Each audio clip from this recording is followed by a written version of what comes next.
Angalia hao pinzani hawa. Kila mmoja aidha ukute kuna fuse moja haipo. Gia moja ukiweka inaruka. Kwa ndugu zangu twendeni tukachague wana CCM. CCM ni tanuru la kuoka viongozi. Na la viongozi mahiri na shupavu wenye uwezo wa kujenga hoja, kupigania hoja na kutetea hoja. Lakini wengine wamezoea kupayuka tu. Ndugu zangu nimesikia kwenye mitandao huko na kuna baadhi ya watu wanasema eti tarehe 29 wanaandamana kwenda kupinga uchaguzi. Ndugu zangu niwaambie na niwakumbushe. Tarehe 29 Oktoba 2025 ni siku ya kwenda kutiki. Na sio kutiki tu, ni kutiki kwa Chama cha Mapinduzi, chama ambacho kinaweza kikaongoza taifa hili na kuleta maendeleo katika taifa letu. Wakikwambia wanafanya maandamano, waambie twende tukafanye maandamano kuelekea vituo vya kupiga kura, tukapigie kura Chama cha Mapinduzi. Waambie naye maandamano mengine hatuyajui.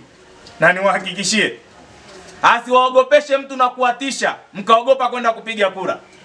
Jeshi letu la ulinzi na usalama, jeshi letu la polisi liko imara na na ulinzi wa kutosha. Kama tulimpiga Idi Amin Dada mpaka akakimbia mpaka nyumbani kwake, tutashindwa ambao wanataka kuleta fujo, kuandamana, kuharibu nchi yetu, kuvuruga amani? CCM oye! Niwahakikishie hakuna atakayeguswa, hakuna atakayeumizwa. Twendeni tukajitokeze kwa wingi tukampigie kura Daktari Samia Suluhu Hassan. Atakayetokea barabarani kuandamana kupinga uchaguzi, tunawaachia kazi jeshi la polisi kushughulika nao. Tusiogope, tutoke kwa wingi, tuandamane kwenda kutiki. Wewe mama mchukue baba, mtoto, twende tukatiki, ni haki yetu ya kikatiba.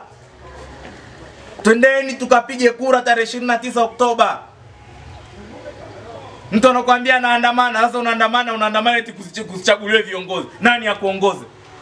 Kusingekuwa na viongozi wenye viti wa vijiji polisi, tungekuwa mtu namuua hapa mwenyekiti na malizana naye, hakuna wakunishtaki.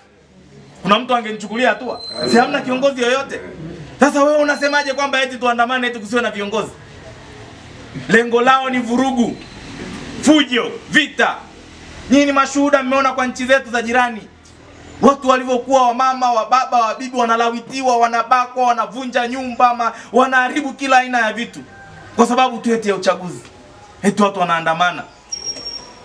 Leo hii damu imemwagika kule, wangapi wamekufa?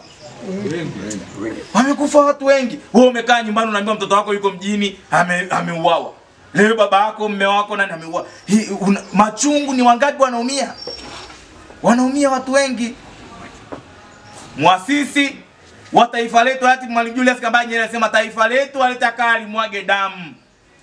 Tulimkimbiza Idi Amin kwa maneno, tulimwambia uwezo tunao na nguvu tunayo, tuna uwezo wa kukutandika vizuri. Alikimbia, hajaondoka, wakoloni si waliondoka.